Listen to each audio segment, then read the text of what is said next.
gusto presentarles a todos a Gaby Meir. Gaby Meir es una persona muy interesante que ahora vamos a conversar con él, pero para mí tiene varios matices, porque además de mi vínculo personal, que lo conozco casi desde que nació, su padre, el rabino Marshall Meir, Zichrono Libraja, fue mi rabino, mi maestro, una de las personas que más influyó en mi vida. Así que mucho gusto, Gaby, tenerte acá en este espacio de la Universidad Hebraica de México. Muchas gracias, muy lindo. Gracias por invitarme, Dani. Un gusto. Cuéntanos primero para nuestra audiencia, mundo académico, nuestra comunidad amplia, ¿quién es Gaby Meir? ¿Es un músico, es un artista, es un viajero, es un activista social, es un místico? Bueno, todo lo que dijiste también puedo ser. A mí me gustan menos los rótulos y me gustan más los verbos, ¿no? Estoy escribiendo un libro ahora sobre la diferencia entre el verbo y el sustantivo. Y es como una autobiografía de ficción, pero el título es A borde del verbo, porque yo creo que no importa cómo me rotulen, cada vez que rotulás a alguien, la persona pierde la posibilidad de toda su potencia, ¿no? Entonces sí, soy músico, soy cantante, sí, activista, sí, un creativo radical, hago a veces charlas, talleres, hago cosas con niños, con ancianos, he hecho conciertos para elefantes en África, o sea, he hecho de todo. Y no me gusta reducir como las posibilidades, ¿no? Entonces prefiero no rotularme, prefiero no decir qué soy, sino simplemente serlo, ¿no? Me encanta. Una pregunta, ¿qué es lo que te mueve? ¿Qué mueve a Gaby Meir para hacer lo que hace? Para atravesar el mundo y recorrer todas las culturas, todas las civilizaciones, todas las religiones, o muchas, digamos. Bueno, la respiración es lo primero que nos mueve, ¿no? Porque dicen la inspiración, que la usamos esa palabra todo el tiempo, es simplemente... Y después uno decide qué calidad de aire saca en la expiración, ¿no? Entonces, cada vez que yo me encuentro con un ser, inspiro quién es y después expiro lo que aprendí de él o de ella, ¿no? Y lo que me mueve a mí es lo que aprendí de mi papá, que básicamente es el mensaje del amor y la justicia que deben ir juntos siempre.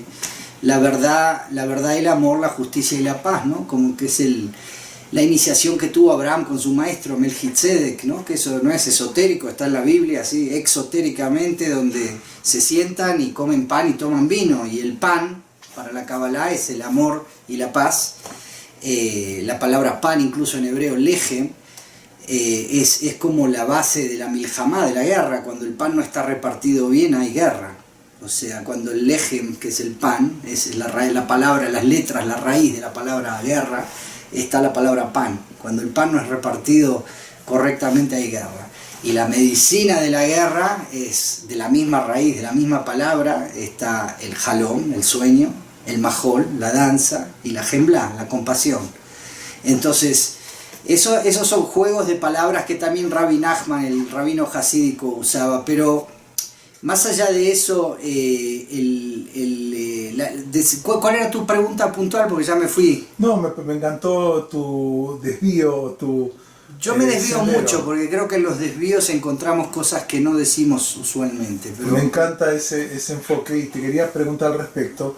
¿Qué elementos son los que a vos más te conmueven del judaísmo? ¿Qué son las cosas que rescatás y que tomás del judaísmo? La profecía, los profetas. Yo crecí con esa tradición, o sea, en el antiguo Israel había tres voces claritas, ¿no? Una era el rey, que era toda la parte política y militar y económica. Estaba la parte de los sacerdotes, que era la religión, que decían, bueno, hay que hacer así, o asá, o esto, lo otro.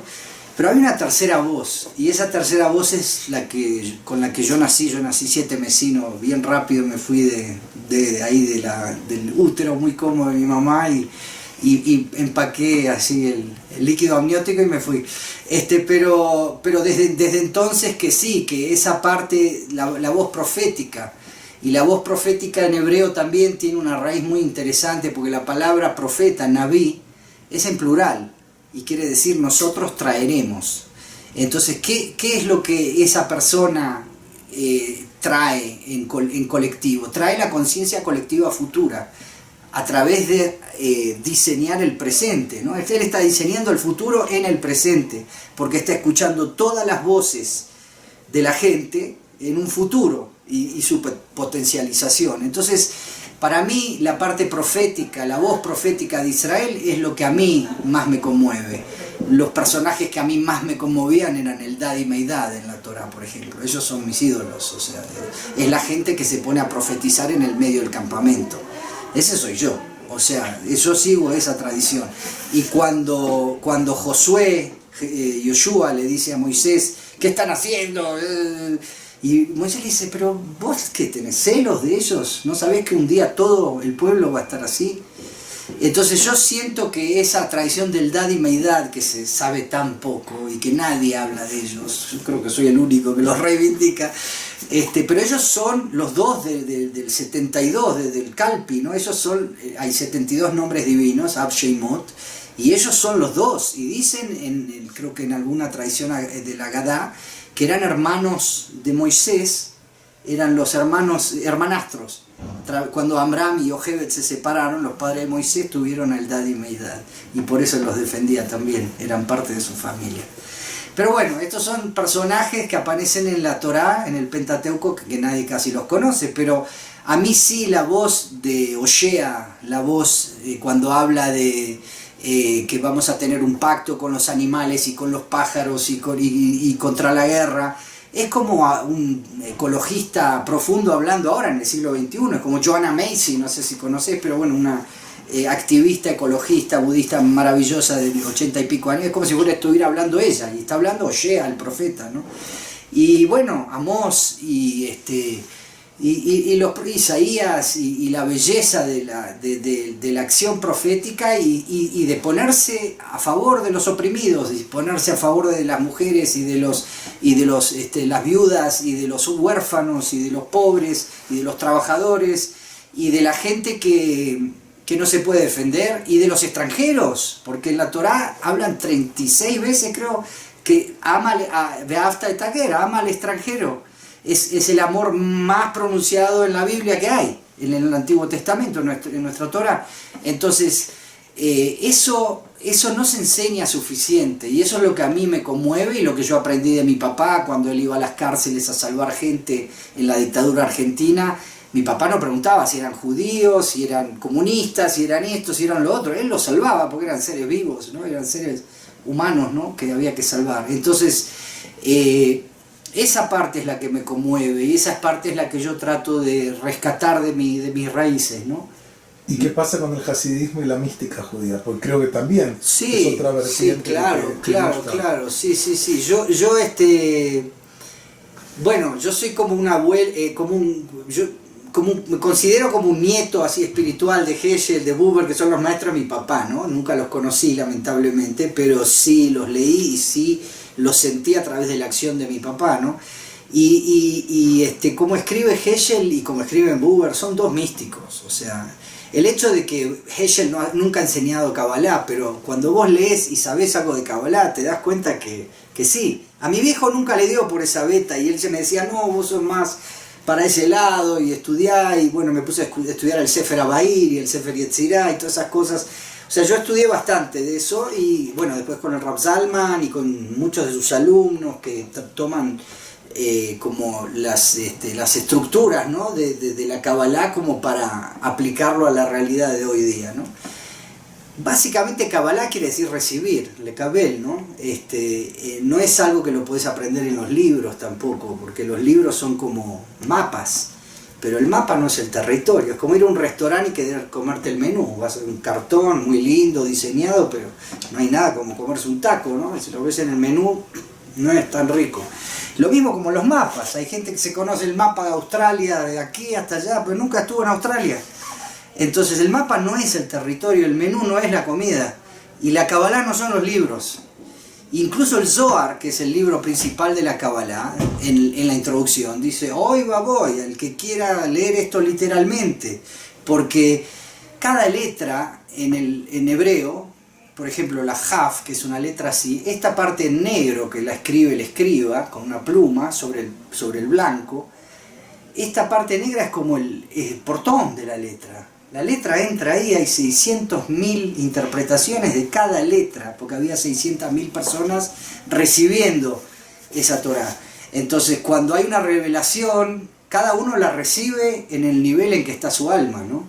No la recibimos todos igual. Entonces esa parte a mí me fascina, y obviamente el Baal Shem Tov, de donde viene el hasidismo moderno, porque estaban los hasidim rishonim, que también eran místicos, que rezaban 1 hora antes de ponerse a hacer la midá, durante 3 horas o 4 horas, y después otra hora para bajar del éxtasis espiritual. El Baal Shem Tov, que llevaba gente a bailar por los bosques, gente que no sabía leer, por ahí gente que los otros rabinos, que el Gaón de Vilna, otra gente los atacaban porque eran ignorantes, y eran leñadores, y eran esto y lo otro, y dicen, no tienen por qué saber leer, podemos ir al bosque, ¿no? Entonces toda esa parte donde la parte femenina de la deidad, de la teología judía, entra adentro de la Kabbalah, adentro del hasidismo, a veces media como escondida, porque sí era un mundo machista, pero sí está esa voz de la Shejiná, sí, la voz de la inmanencia femenina, la voz de la naturaleza, la voz del cuerpo, que la perdimos cuando los romanos destruyeron el segundo templo. Nos fuimos por allá y por aquí como el pueblo judío errante, y perdimos el contacto con la tierra, pero lo teníamos. Nosotros éramos paganos como todo aquel. Pagano quiere decir, pagani quiere decir pueblo. Para los romanos pagani es pueblo, no es algo malo. Por supuesto, para los cristianos después terminó siendo, quien no sea cristiano hay que ahorcarlo o quemarlo, no sé qué, la Inquisición, pero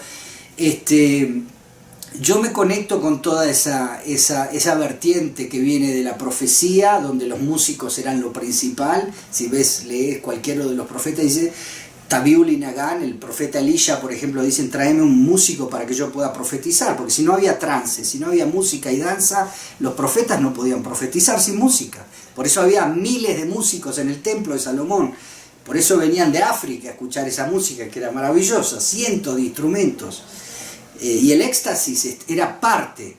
Después nos fuimos a Europa y nos fuimos para allá y para aquí, empezamos a hacer así, a hacer desde el cuello para arriba, ¿no? Y nos perdimos toda esta parte que es nuestro cuerpo, que es nuestro contacto con la tierra, contacto con la agricultura, contacto con el trance, con la música, con el éxtasis, ¿no?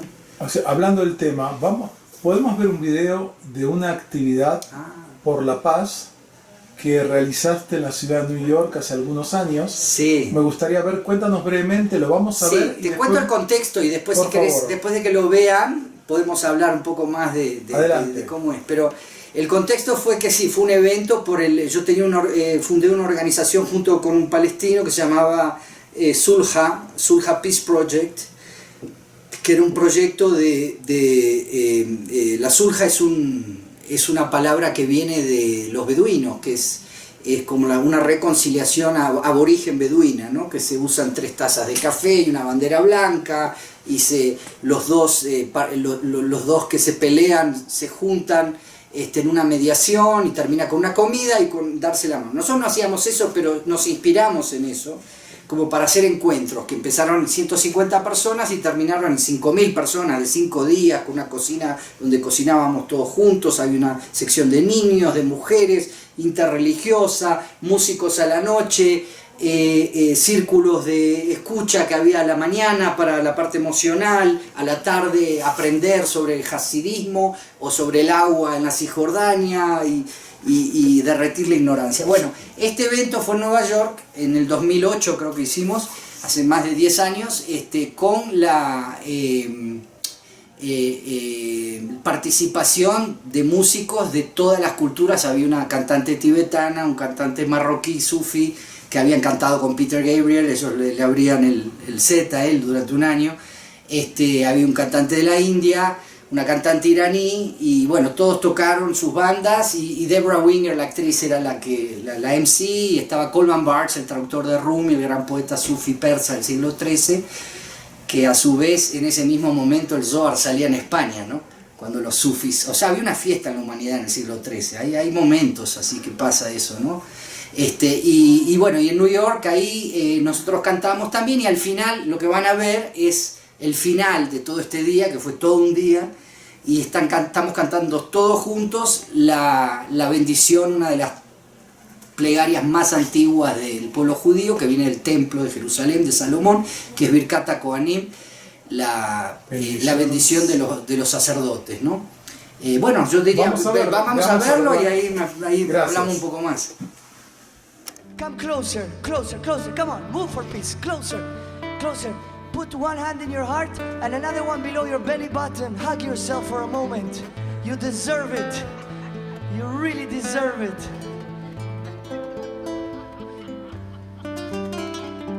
This is such an ancient prayer, and with the most pure part of ourselves, let's try to sing it from the Temple of Solomon.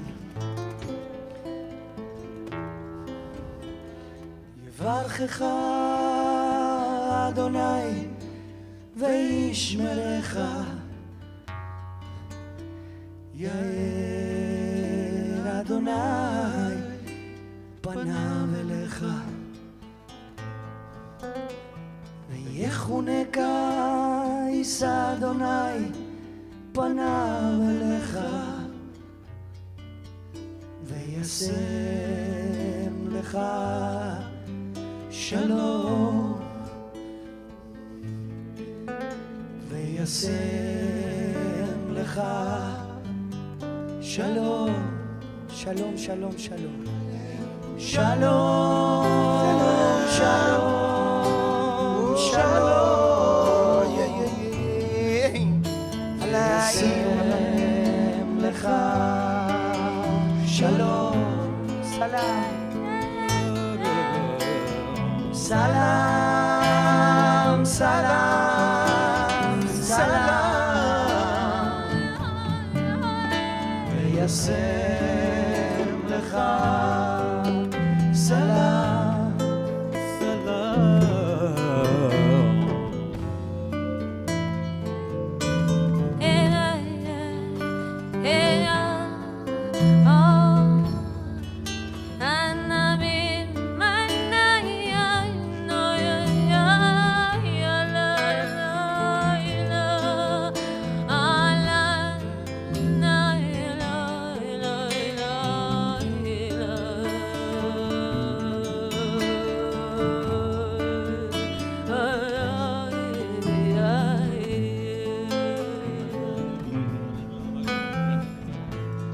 שלום, שלום, שלום,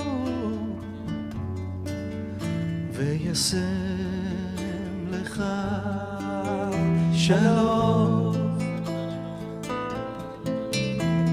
שלום, שלום, שלום, וישם לך שלום.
Shalom, shalom, יעשה לך שלום.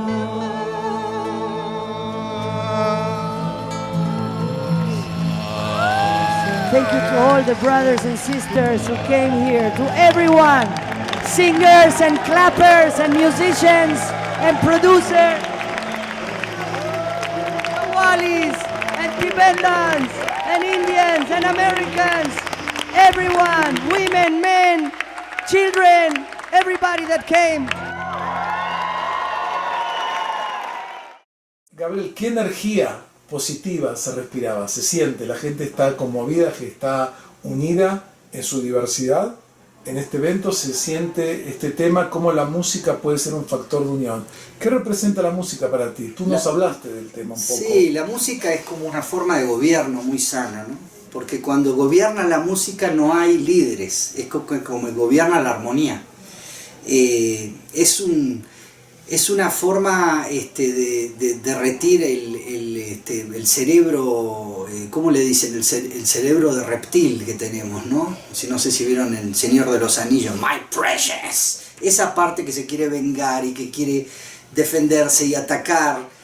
Y cuando viene la música, cuando la música de verdad viene del corazón, llega al corazón y toca una parte de nuestro cerebro que es la parte límbica, que nosotros sentimos cuando vemos un cachorro chiquitito, la puesta de sol, un bebé, una mujer que amamos o lo que fuera, una belleza, y nos toca otra parte del cerebro, viste que se derrite la máscara, ¿no? De la cara y del corazón, y después podemos llegar a la corteza, que ahí en la neocorteza, ahí podemos hablar podemos salvar guerras, podemos solucionar conflictos internacionales, si pasamos. Entonces la música siempre, en la Sulja y en todos los proyectos de paz que hice con iraníes en las montañas de Turquía y con palestinos en Israel y bueno, un montón de cosas que hicimos, siempre la música es como lo que llega primero, ¿no? Porque yo nunca hablo antes de cantar en general.